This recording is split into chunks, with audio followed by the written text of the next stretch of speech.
put the next question to Sadhguru.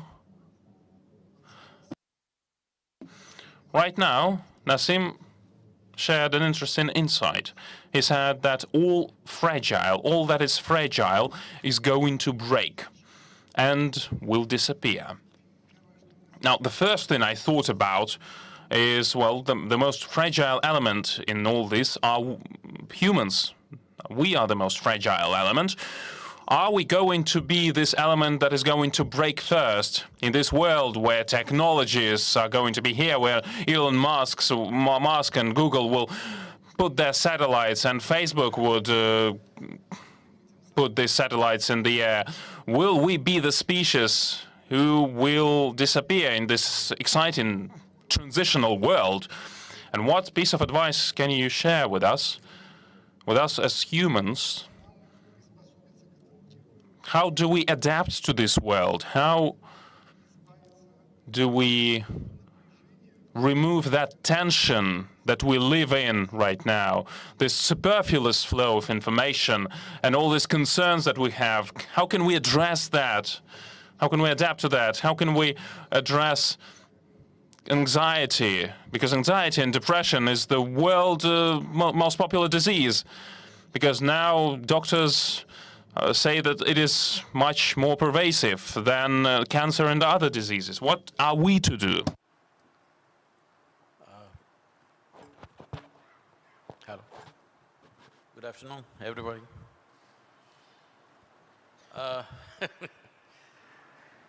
About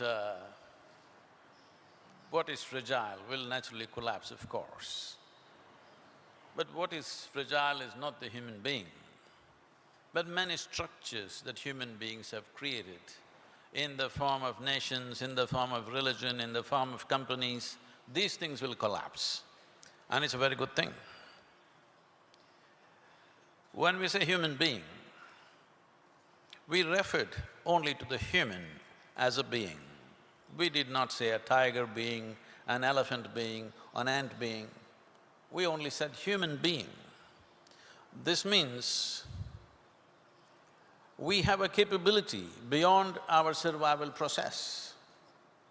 Our life truly begins only when our survival is taken care of.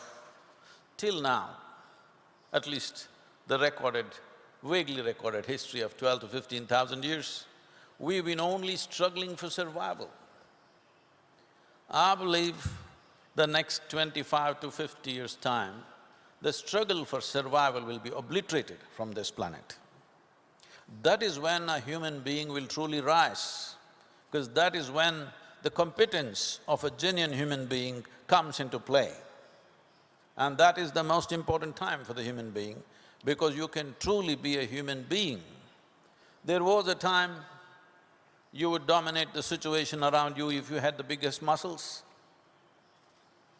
because physical force was everything. But then mechanical machines came and suddenly your muscles look ridiculous, then you started seeing how slim you can be. Today, how big a brain you have, how much computing power you have within your head seems to be the dominating factor. This will be meaningless in the next probably, you should tell me, maybe I'm thinking 15 years' time. My timelines may not be right, you guys are the experts. But anything that you can do by collecting data, processing and expressing in different ways will be meaningless. Your silly little phone, the smartphone, will be able to do much better than you. Already it's beginning to. This Google lady is looking smarter than the oracles of the past.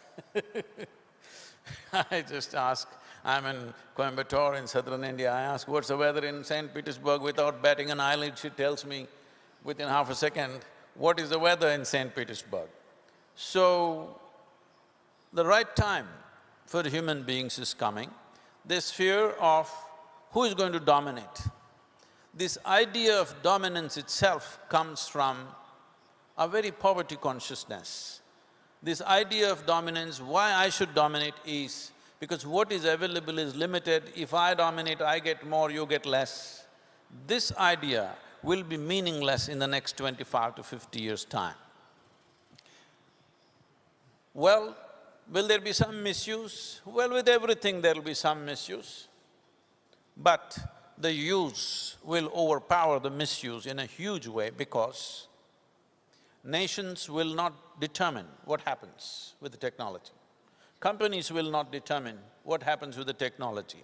It is the consumer who determines what happens with the technology.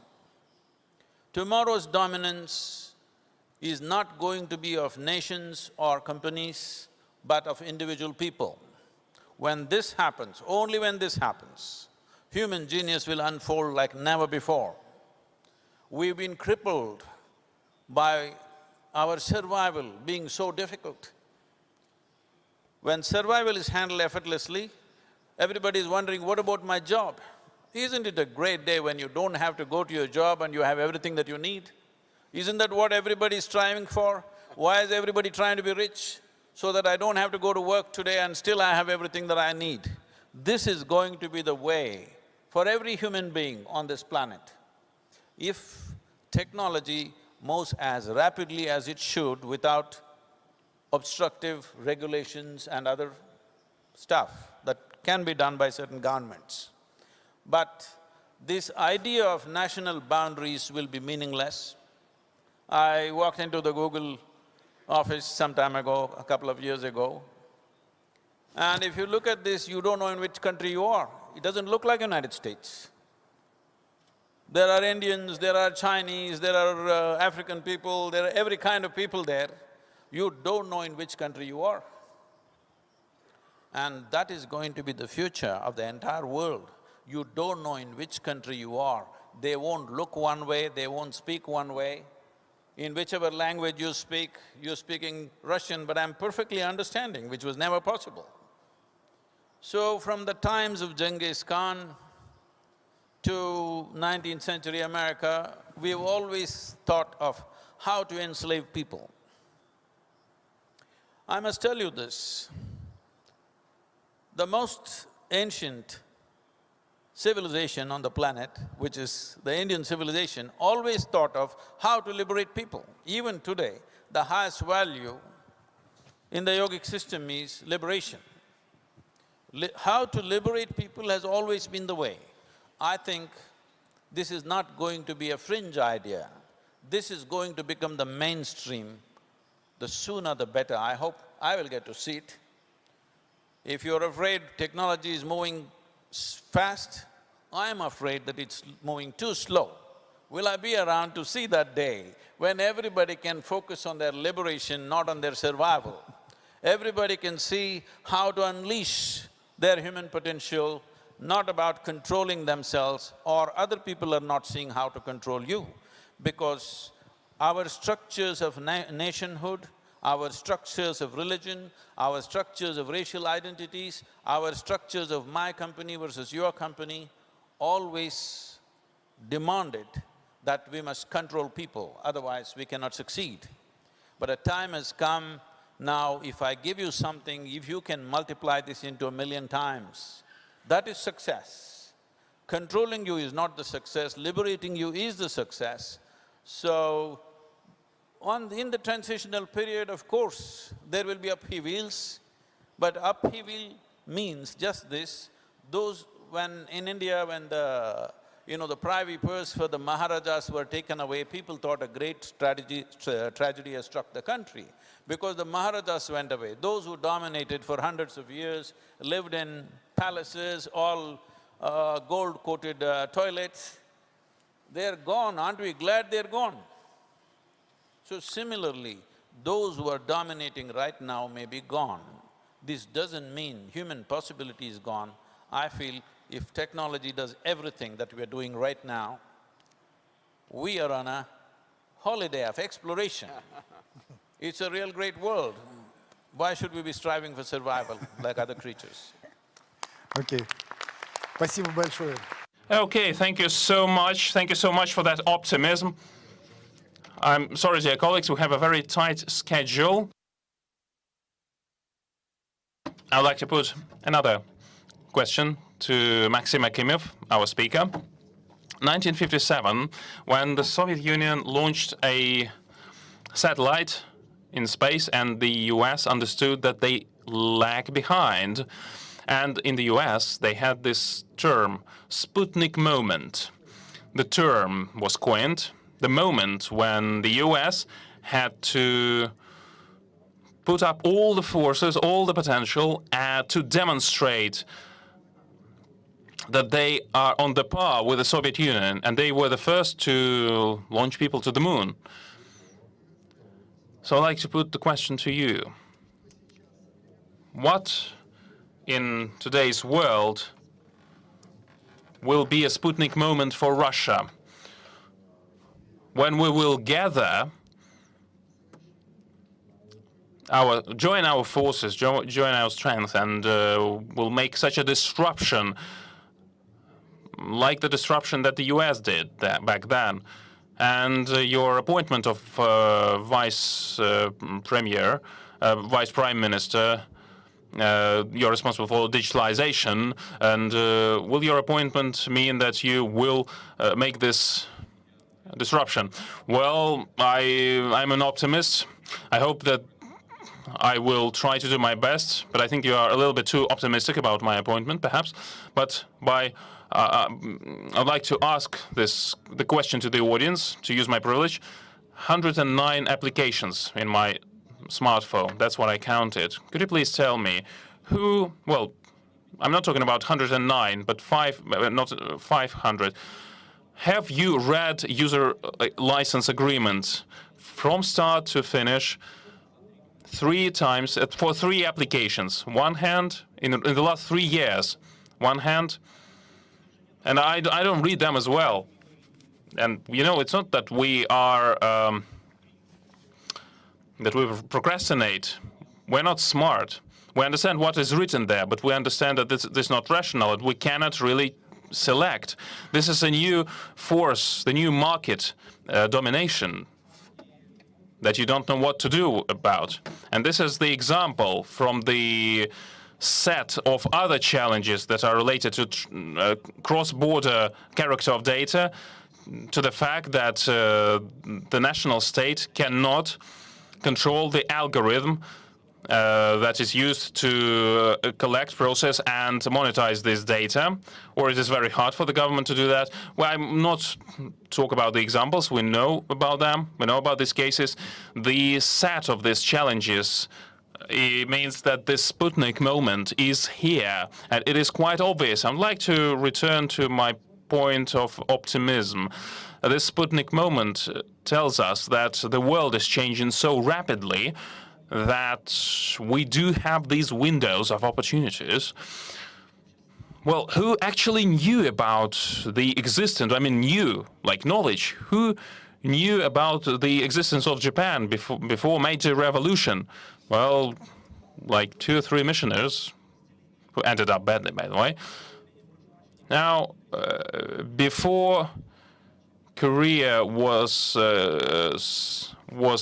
divided, who was the richest? The North Korea was the largest one, and Samsung was selling fruits and vegetables. And there are many changes. There are many examples of such rapid changes and dramatic changes. And now these cases are going to be much more rapidly unfolding.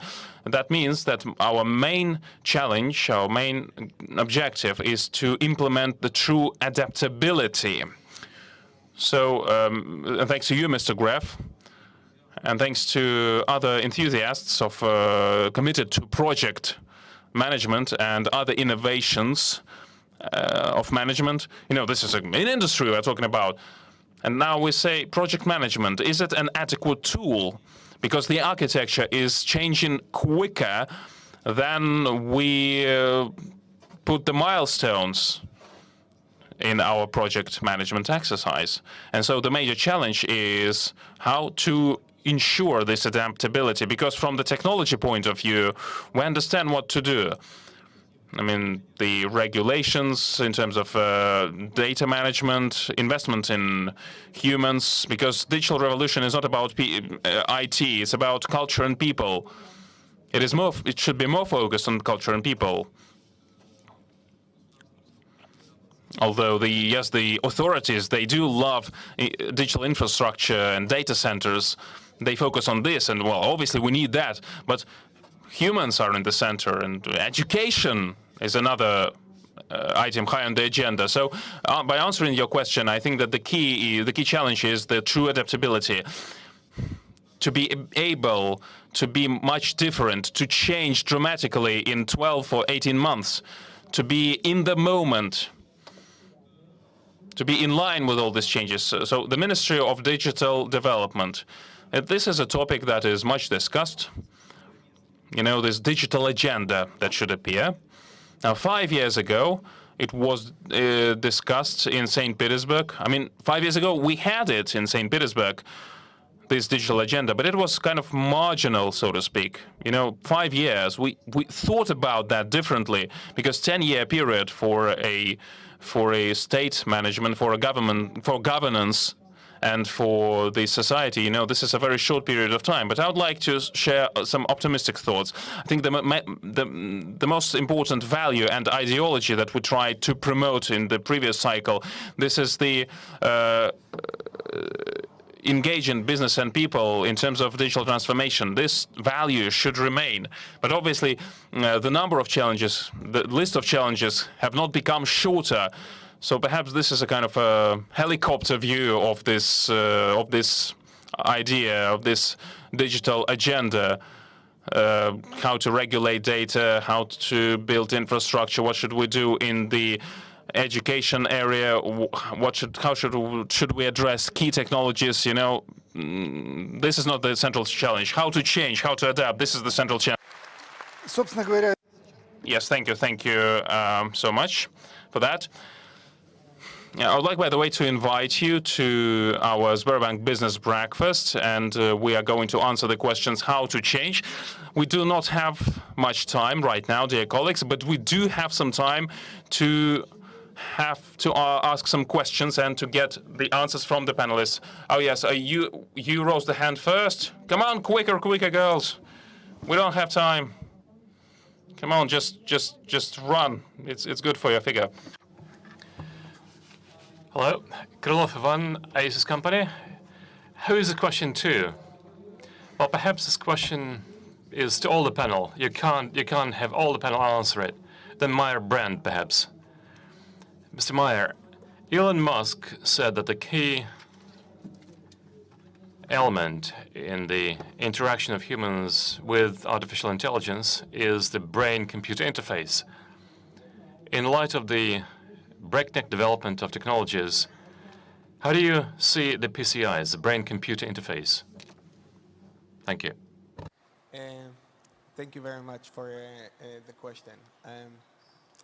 I think, like Peter said, artificial intelligence is not going to replace humans, and even my friend here, our yogist friend, I think when we really think about what we want technology to do for us as human beings, how will it release us, and how can machine learning and AI help the burden of technology release us and free us? The idea is that technology takes away the stuff that we hate to do in our lives. The scheduling, the logistics, the earns, all the stuff that we constantly need to do, the sending email and reading all the emails, etc. And leave us as much time to live our lives, to love, to create relationships. This is, for me, what the vision of machine learning and AI behind technology, this is what it should be. Now, whether it will be that way is yet to be seen. But I think that should be the promise. It's not about replacing people. It's not about replacing the brain. It's about letting us do what only we can do, and letting the machines do what they do better than us, and usually we also don't like to do it. окей. Спасибо большое. Так, пожалуйста, вот девушка в первом ряду. Okay, thank you very much. Something.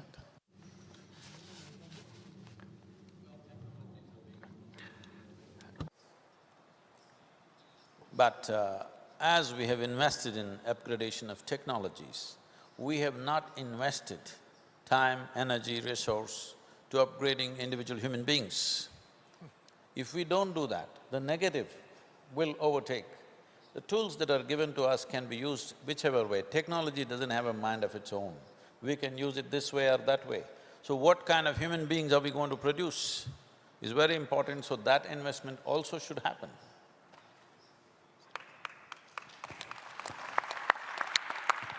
Пожалуйста, ваш вопрос. Please, your question. Right, please take my microphone. Hello. Hello.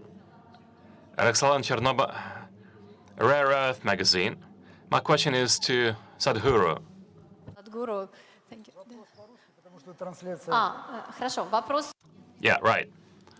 My question is this. You speak about the most important thing, the change of the human state of a human condition of people. You are saying that we need to change spiritually as we grow technologically. If we fail in that, that will essentially become the slaves of our technologies. Am I correct in saying that?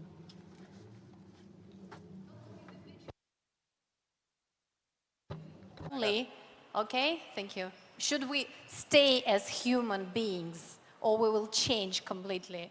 Thank you.